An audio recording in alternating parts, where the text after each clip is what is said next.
Bismillahirrahmanirrahim. Assalamualaikum warahmatullahi wabarakatuh. Waalaikumsalam. Innal hamdalillah nahmaduhu wa nasta'inuhu wa nastaghfiruh wa na'udzu billahi min shururi anfusina wa min sayyiati a'malina. May yahdihillahu fala mudilla lahu wa may yudlil fala hadiya lahu. Allahumma shalli wa sallim wa barik ala sayyidina Muhammadin al-Fatih lima ughliqa wal khatimi lima sabaqa nasrul haqq. Ila siratal mustaqim wa ala alihi wa sahbihi haqqa qadrihi wa miqdaril azim. Bapak dan ibu yang dimuliakan Allah Subhanahu wa taala, alhamdulillah sampai saat dan detik ini Allah masih memberikan nikmat kepada kita, nikmat sholat subuh berjamaah. Mudah-mudahan amal-amal kita ini diterima Allah Subhanahu. Amin. Nah, pagi ini kita akan mudzakarah tentang ayat surat Al-Isra ayat 78. A'udzubillahi minasyaitonir rajim. Aqimis sholata liduluki syamsi ila ghasaqil laili wa qur'anal fajri. Inna qur'anal fajri kana masyhuda. Jadi ingat simpulan aku. Dan enggak ada kita sholat lima waktu dalam Quran mah. Kita itu dijawab sama Ustaz Ali Hidayat. Orang-orang yang ini memang mau orang jalan makai malas, guys beri bejaan deh, nggak perintah sholat waktu Quran, secara detail waktunya disebutkan apa itu nggak ada yang tersurat, ya, ada memang yang tersirat.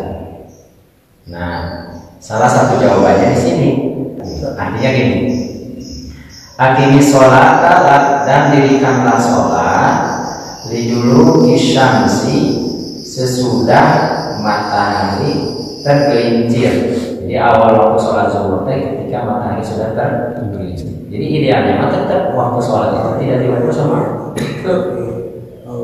ngintip mata. Maka dulu ada hadis Nabi SAW, doa usyamsi, penggembala matahari. Maksudnya apa? Waktu-waktunya itu diatur dengan melihat posisi matahari. Orang menangguh kita namun bayang-bayangnya belum geser ke mana, ke arah sana, berarti belum waktu sholat zuhur. Ila ghasaqil laili, sampai gelapnya malam. Ghasaq itu gelap. Wa qur'anal fajri, dan dirikanlah sholat subuh. Inna qur'anal fajri kana masyhuda, sesungguhnya sholat subuh itu disaksikan oleh malaikat. Jadi udah jelas ya. Jadi ghasaqil dulu bisyamsi itu ghasaqil itu mencakup semuanya. Zuhur, asar, maghrib, sama isya. Dulu bisyamsi ghasaqil orang terang bahkan saya ambilkan Bapak apalkan ayat ini. Bapak baca dalam sholat ulang-ulang sampai apa? Ini sholat dari dulu syamsi ila ghasaqil laili wa qur'anal fajri, inna qur'anal fajri kana masyhuda. Dan yang subuh itu disebutnya juga qur'anal fajri.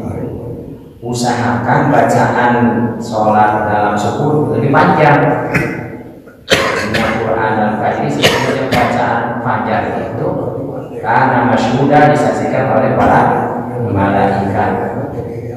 Jadi saya upami bapak imaman sholat subuh, cari surat yang agak lebih panjang dari surat-surat yang dibaca di sholat-sholat lain, di zuhur, di asar, di maghrib dan isya. Kenapa?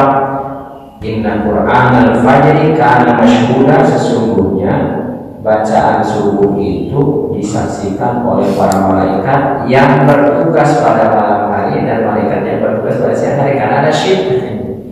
Shift itu di pas subuh itu. Nah, ada yang pulang, ada yang turun. Nah, nanti yang pulang ketemu Allah, walaupun Allah mau mengetahui bagaimana keadaan hamba-Mu, ya lagi pada sholat katanya gitu. Ini yang datang tamunya lagi pada sholat juga. Kemudian Allah memerintahkan Rasulullah untuk mendirikan tahajud. Nah, wa minal laili fatahajjad bihi nafilatan laka, dan dari sebagian malam maka tahajudlah sebagai ibadah tambahan bagimu. Asa ayyab'atsaka rabbuka maqaman mahmuda. Quran yang ditafsirkan oleh ayat-ayat yang kayak aqimis sholata wa innaha wa zulafa minal lail innal hasanat yudhibna sayyi'at. Ada lagi inna sholata kanat 'alal mu'minina kitaban mawquta. So dipelesetkan ke amal orang sama kita, semua mau kita. Sholatnya masuk bukuan ya besar, ayo lah kira apa Nah selanjutnya, dan pada sebagian malam hari maka sholat tahajudlah kamu, maksudnya sholatlah pada sisa waktu malam sebagai satu ibadah tambahan bagimu. Maksudnya agar sholat malam menjadi tambahan bagi tingginya kedudukan dan derajatmu. Berbeda dengan orang selainmu, maka sholat malam itu sebagai penghapus atas kesalahan-kesalahannya. Pengertian ayat ini juga bisa mengandung makna bahwasanya sholat 5 waktu itu merupakan kewajiban atas orang-orang mukminin, berbeda dengan sholat malam. Maka itu adalah kewajiban yang dikhususkan untukmu, karena bagi Rasulullah SAW tahajud itu punya apa? Wajib. Nah beliau itu sangat sayang kepada umatnya, tidak mau apa yang diwajibkan kepada beliau diwajibkan pula kepada umatnya. Masih ingat kisah ketika Isra Mi'raj, Nabi Shallallahu Alaihi Wasallam yang mau turun ke bumi dihadap sama malaikat Nabi Musa Alaihissalam. Gimana perintah sholatnya? Ya 20 waktu. Wah, jangan minta diskon. Orang yang nyuruh saya jaga sholat. Minta diskon dari 20 sampai 45, minta diskon lagi jadi di 40, diskon 35, diskon sampai sisa 5 pun kata Nabi Musa minta lagi diskon. Saya sudah ngajak kaumku untuk mau melaksanakannya, tapi kata Rasulullah nggak mau, diskon lagi. Nah maka yang tahajud itu hukumnya tetap apa? Wajib bagi beliau, tapi sunnah untuk umatnya.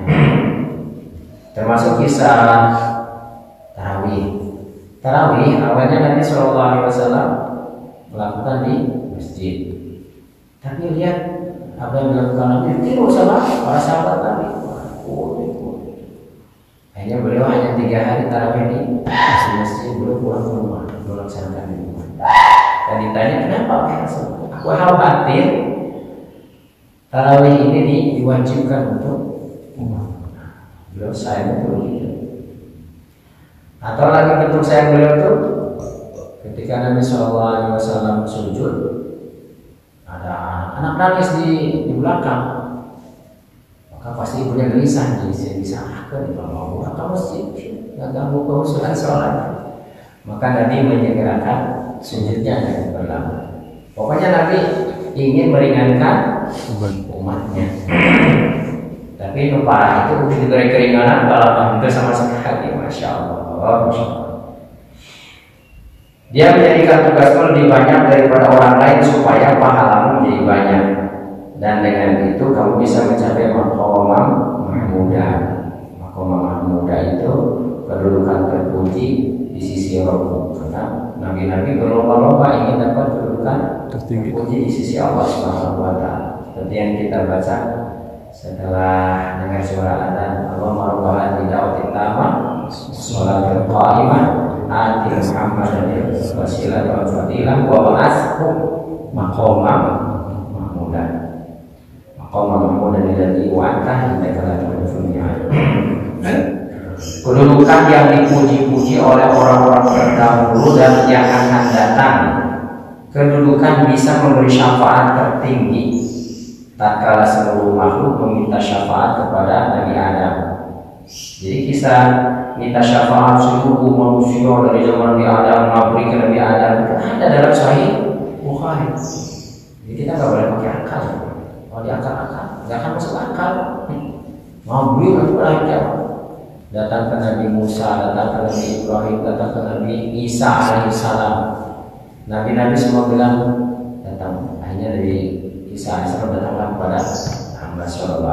maka seluruh umat itu datang kepada Nabi Muhammad. Makanya ada hadis, anak saya lah yang akan memberi syafaat. Mudah-mudahan kita dapat syafaat uzmanya dari Muhammad SAW. Mereka semua mengemukakan uzur darinya hingga mereka meminta syafaat dari pemimpin anak keturunan Adam supaya Allah mengasihi mereka dari kegelisahan dan kesusahan pada waktu itu. Beliau pun meminta syafaat kepada Rabbnya, kemudian Allah pun memberikan beliau untuk memberikan syafaat, mengizinkannya. Jadi pada hakikatnya syafaat itu melalui siapapun. Makanya di ayat kursi Bapak bisa baca, man zalladzi yashfa'u indahu illa bi'idznih. Kalau sekarang kita bicarakan sekarang syafaatul uzma. Ada syafaat yang lain ada. Bahkan dalam Sahih Bukhari disebutkan nanti ada orang yang mau masuk surga, dia langsung bilang, ya Rabb, mana teman-teman sholat berjamaah saya di masjid dulu? Aina alladziina yusholluna ma'i? Mana orang-orang yang sholat sama saya? Maksudnya apa? Tarik juga dia kemana? Ke surga. Nah ini salah satu barokah berjamaah yang harus kita pikirkan. Namun orang berjamaah ke masjid, sana lain aja. Karena orang-orang itu semua saling perhitungan pada hari itu, diperhitungkan semuanya. Sehingga ada orang-orang saking sayang kepada teman ahli jemaah masjid, kayaklah ya Allah, dulu teman saya yang salat berjamaah itu mana katanya? Ini tarik juga ke masjid. Nah mudah-mudahan kita dapat syafaat itu juga. Jadi kayak bapak ke surga, ajak hatinya ya, ajak hati, sini ajak. Masya Allah. Allah pun mengizinkan kepada beliau untuk memberikan syafaat, menempatkan beliau di tempat yang mana orang-orang terdahulu hingga orang-orang yang akan datang belakangan merasa iri untuk mendapatkannya, sehingga hal itu menjadi karunia Nabi Muhammad SAW bagi seluruh makhluk. Ini tafsir yang disampaikan oleh sebagian mufassir. Masya Allah. Itu di dalam Sahih Bukhari juga diceritakan bahwa orang yang pertama kali kuburannya pecah itu bangun daripada kuburnya adalah baginda Nabi Muhammad SAW. Ketika beliau bangun dari kuburnya, langsung beliau sujud dan Allah menyuruh beliau untuk mengangkat kepala beliau. Ya Muhammad, infa rasak sal tutoh. Wahai Muhammad, angkat kepalamu, minta apapun maka aku akan diberi. Maka beliau angkat kepala, bilang apa? Ummati. Habis itu sujud lagi, ummati. Maka Allah bilang lagi, wahai Muhammad, angkat kepalamu, irfa rasak sal tutoh. Maka beliau angkat kepala, kemudian bilang apa? Ummati. Sampai 4 kali. Nah di keempat kalinya itulah Nabi SAW dibilang sama Allah Subhanahu Wa Taala, wa izzati wa jalali wa kibriyai wa azamati la ukhrijan minha qala la ilaha illallah khalisan min qalbi. Demi keagunganku, demi kesombonganku, demi keagunganku juga pasti aku akan keluarkan dari api neraka siapa orang yang mengucapkan la ilaha illallah ikhlas dari hatinya. Itu di dalam Sahih Bukhari diceritakan seperti itu. Nah, mudah-mudahan kita termasuk orang-orang yang dapat syafaat bagi Rasulullah SAW.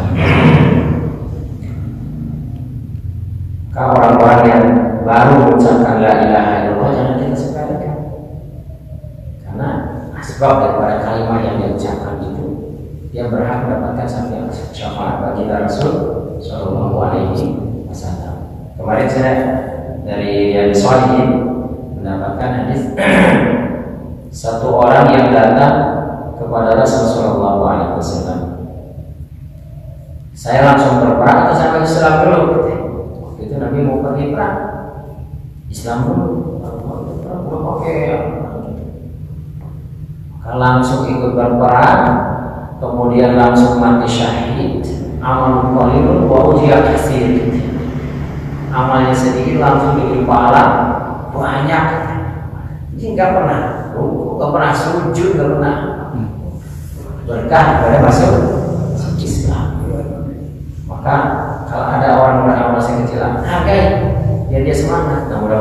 diberi taufik oleh Allah Subhanahu wa taala untuk menambah lagi apanya? Amalnya. Jadi bukan hanya syahadat, dia langsung mengaku syahid juga. Subhanallah. Semoga kita diberi kesempatan untuk mati syahid.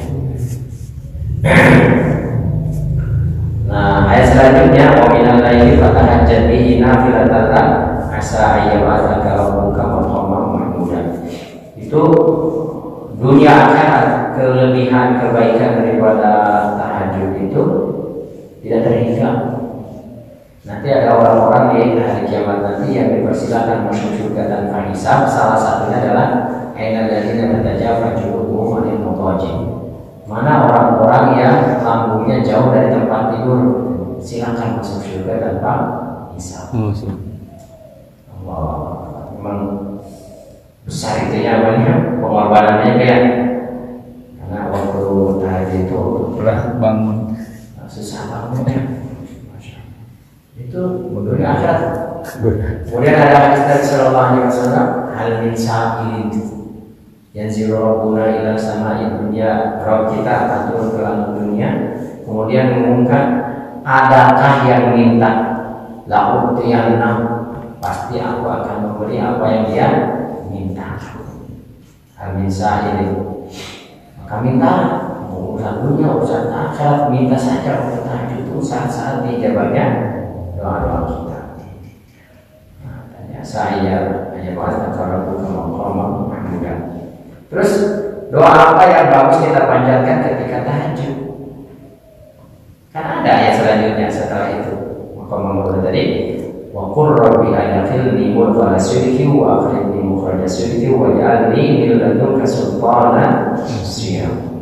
Itu doanya. Pas apa-apa itu kan perasaan berat.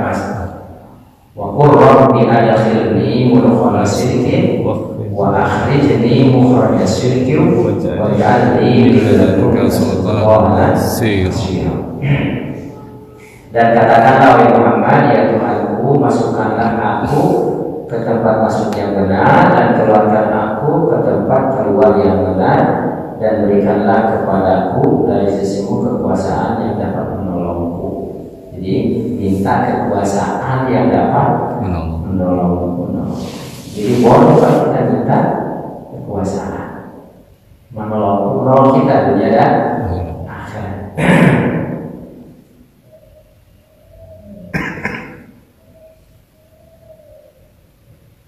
Banyak yang husnul khatimah, banyak juga yang subul halus-halusnya dikeluarkan kalau penjara kan ribut, alhamdulillah ini. Banyak-banyak kita baca perbiayaan timur kalau sedikit waktu timur pada sedikit wajali sultan asyir. Terus baca lagi, wa qul ja'al haqq wa zahaqal batil innal batila kana zahuqa. Dari sini kenapa tahajud sering disebut pada malam? Jadi musuh itu hancurnya bukan canggihnya senjata dan sebagainya, tapi dalam pada malam. Ja'al haqq wa zahaqal batil. Katakanlah kebenaran telah datang dan yang batil telah lenyap. Innal batila kana zahuqa, sesungguhnya batil itu pasti hasilnya. Jadi kalau umat ini makin rajin semua pada tahajud, kebatilan-kebatilan itu makin mudah untuk dihancurkan. Jadi kita ini kebatilan-kebatilan lenyap habis, tapi orang malas, boro-boro tahajud, sholatnya malas, ini jadi masalah. Kemudian ayat selanjutnya Allah Subhanahu wa taala berfirman, wa nunazzilu minal Qur'ani ma huwa syifaa'un wa rahmatun lil mu'minin. Dan kami turunkan daripada Al-Qur'an itu ma huwa syifaa'un, sesuatu yang menjadi penawar atau obat penyembuh ya. Saya mungkin pernah menyampaikan ada obat, ada penyembuh, beda. Quran itu syifa, syafi. Ada dawa. Orang berobat itu bisa sembuh saja. Tapi Allah itu punya asmaul husna, salah satunya apa? Syafi, bukan pengobat. Allah itu penyembuh. Karena Allah itu pasti menyembuhkan. Nah, Quran itu bukan teguran itu syifa, penyembuh. Sayang banget kalau kita belum yakin bahwa Quran adalah obat syifa. Wa rahmatul lil mu'minin, dan rahmat bagi orang-orang yang beriman. Wa la yazidu zalimina illa khasara, dan bagi orang yang zalim itu hanya akan menambah kerugian. Semua kezaliman itu pasti akan menambah kerugian. Kerugian bahkan sekecil apapun. Sampai nyuri aja namanya disebut zulm. Man zalama ardan bi syibrin, gitu. Tuwiqu alaihi sab'ina arbin. Siapa yang zalama mencuri tanah. Biasanya tanah mau dicuri dengan ganti sertifikat atau minta jual, kalau namanya. Misalnya dia geserkan dengan jual, geserkan dengan tah maling saja kalau geserkan kalau. Nanti tanahnya itu akan dikabulkan kepada dia pada hari kiamat. Alhamdulillah ini. Maka tuh aja barang-barang yang diimah dengan yang nilai istilah orang ini. Diajar waro ya, diajar apa namanya? Takwa. Topi, baju, pakaian, kendaraan, apapun, apa-apa yang syubhat, gitu ya.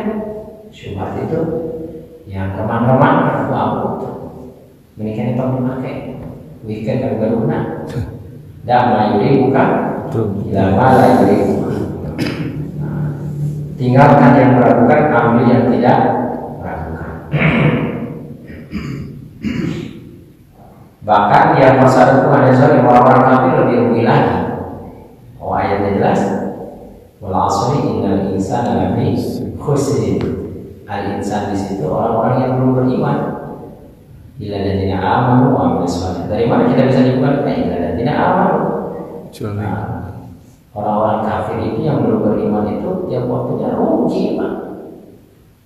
Rugi dunia dan akhirat. Lebih parah lagi, rugi itu dirasakan di hati, karena orang bisa berpura-pura, Pak. Api-api bahagia, tapi dari gestur tubuh biasanya beda. Orang yang asli bahagia di hati dengan pura-pura itu beda. Nah, orang kafir ini kata Allah adalah orang-orang yang rugi, tiap detiknya rugi, terus murah, maka mereka itu tidak nggak akan merasa cukup, cerakah terus. Dan merasa rugi terus. Gimana? Selama dia belum beriman kepada Allah, beramal soleh, belum tawasul hak, belum tawasul soleh. Nah, itulah hati-hati yang tidak lapang itu nauzubillah min. Yang tidak lapang. Mau tiap ditanya teh, mau apa? Aduh,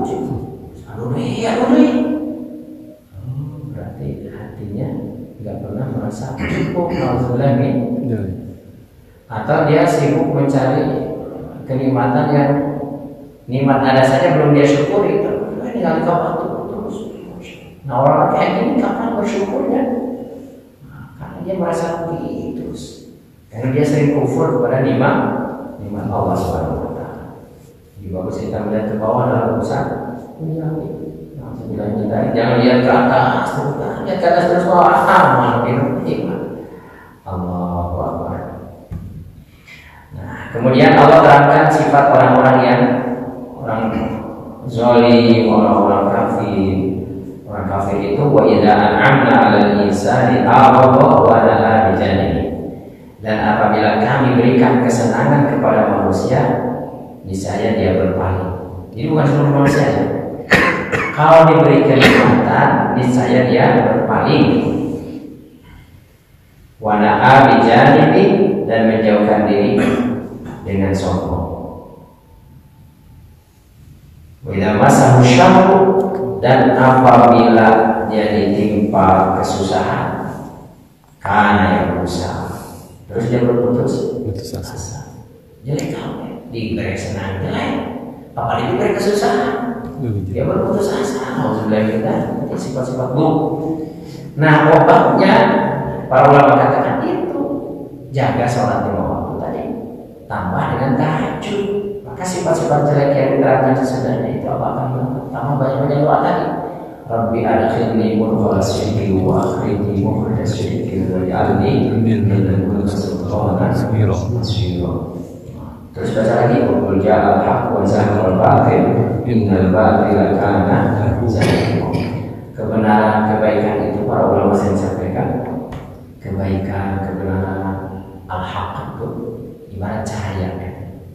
Kalau kita ingin menghilangkan keburukan di satu tempat, nah, pastikan kita membawa cahaya. Cahaya itu adalah keimanan, amal soleh, sebagainya.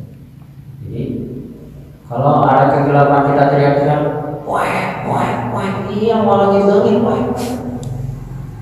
apa yang kita lakukan? Buat cahaya. Orang yang kecil dia akan mengusir apa? Kegelapan. Di rumahnya udah malas sholat, malas ngaji, orang mau kan sama ceramah kira-kira diberikan uang. Itu kan caranya apa? Kita mulai dari diri kita sendiri. Kita baca doa, kita duha, kita tahajud, ngaji, segala. Dengan penuh kasih sayang, satu-satu kita aja. Ini saya rasakan ke istri kan begitu. Allah Akbar. Maka apa itu hikmah? Ini perlu saya terangkan. Hikmah itu menyampaikan kebaikan dengan cara yang baik sehingga diterima dengan baik. Orang bersedekah Pak, sedekah itu tak harus waktu. Sedekah itu kebaikan, tapi caranya yang mau balik ke mau dicarikan kita kemana saja. Sama. Agama ini kebaikan, cahaya, masya Allah. Kalau kita mau sungguh-sungguh keburukan-keburukan itu jangan berarti. Jadi kebatilan Allah akan hilangkan dari rumah kita. Kalau ke depan kita mudah-mudahan tambah sungguh-sungguh lagi apa ya? Tadi seperti ini dengarkan keterangan ayat hadisnya. Nah, kalau ada urusan yang kita belum paham, jangan malu-malu untuk bertanya. Kalau kita nggak mau nanya, malas belajar itu ternyata ruginya bukan di akhirat, dunia dan urusan apapun. Kan ada orang jahil merokok, terus mau bodoh sombong nih. Kok makanya makin bisa perbaiki Pak? Rugi dunia dan akhirat. Dulu sahabat Nabi hukumnya belum tahu kalau ada kecil mau wudhu kan, kalau nggak ada air bisa apa? Tayamum. Tahu-tahu sahabat waktu itu Ammar bin Yasir tidak salah. Beliau yang lewatkan. Junub. Hukum mata yang bukan. Berarti tayamum harus lebih hebat daripada biasa. Akhirnya jangan perlu berapa detik guling-guling dia mana? Di pasir gitu. Pas dilanjutkan diselesaikan Nabi. Saya ini junub. Akhirnya saya tayamum besar. Guling-guling. Karena Nabi Sallallahu Alaihi Wasallam begini, sebenarnya kamu cukup sama tayamum untuk ada kecil ada besar sama gitu ya biasa cukup dengan bukan tanah ke debu sampai ke wajah terus seperti itu. Tapi karena nggak tahu ilmunya, akhirnya harus guling-guling sehingga tambah hubungan seperti berguling-gulingnya binatang ternak, unta atau di pasir itu. Jadi gak ada cerita kecil tapi itulah perlunya kita belajar gitu ya. Mobil kita itu kadang-kadang kalau jauh atau hujan itu si asapnya itu suka numpuk di kaca. Wah itu apa emang ada 10 tahun lebih pas kita mau jalan, wah perlu siapa gitu. Baru datang ilmunya kemarin, iya bagus, iya pencet mau iya sih. Karena ada barisan berapa tuh? Ada apanya? Anginnya buat ini, buat kaca. Oh ternyata cukup dengan mijit-mijit ini terkurus ya. Masya Allah, ini seberapa tahun. Non salah tiba orang nanya. Jadi punya kesusahan dibuat tuh karena kita malas untuk belajar. Urusan dunia seperti itu, urusan akhirat Pak Allah. Maka semoga kita mau diberi taufik oleh Allah Subhanahu wa taala untuk mengisi sisa umur kita untuk tolong ilmu sungguh-sungguh ya. Biar kita ditolong Allah, diselamatkan Allah dunia dan akhirat. Rupanya itu yang kami Ntar mau nanya itu tentang wa nunazzilu minal qur'ani ma huwa syifaa'un rahmatul lil mu'minin, sifat. Terus dalam madu fihi syifaa'un linnas. Terus kaitannya dengan wa idza maritu bahwa yasfin, gimana? Yasfin. Idza maritu bahwa yasfin. Secara bahasanya dulu gitu. Jadi ada kalimat yang khas, ada yang am, ada yang khusus, ada yang umum. Nah, kalau yang itu umum itu, tapi kalau yang kemarin itu khusus, nah Allah berikan kekhususan untuk makhluk Allah tertentu untuk pengobatan tanpa tidak bertentangan dengan ayat yang lainnya gitu. Ya sama dengan sebaik-baik pengobatan kalian, rumah tadawa itu al-hijamah. Sebaik-baik pengobatan kalian adalah berbekam itu dalam sebuah tanpa menampilkan yang lain. Obat-obat berobat dengan cara yang juga untuk penyembuhan. Jadi ada istilah-istilah dalam Al-Quran Karim yang orang awam kalau dia tidak memahami dengan baik gitu ya, disangkanya bertentangan dengan yang mohon maaf, seperti lafaz kullu bid'atun dolalah, semua bid'ah itu adalah sesat. Jadi Quran juga ada lafaz kullu, nggak boleh diartikan semuanya katanya. Kayak satu sahabat sama Allah Subhanahu wa taala dikatakan dalam Al-Qur'an Karim, wa utiya min kulli syai', dia diberi segala sesuatu. Ya bukan pemilik surga neraka, bukan, banyak. Kulu itu nggak boleh diartikan mutlak segala sesuatu. Semua segala sesuatu tidak ada. Nah itu saja memaksa tetap aja ada kulu yang tetap nggak boleh dimarahin mutlak segala sesuatu. Dia diberi segala sesuatu oleh Allah Subhanahu wa taala. Emangnya dia pemilik surga neraka? Enggak lah. Sama gitu. Ini juga kita obat, tidak bertentangan dengan hadis yang tadi. Dan memang ada itunya, walau najul min, ada min sebagian min itu ditafsir untuk menunjukkan arti sebagian.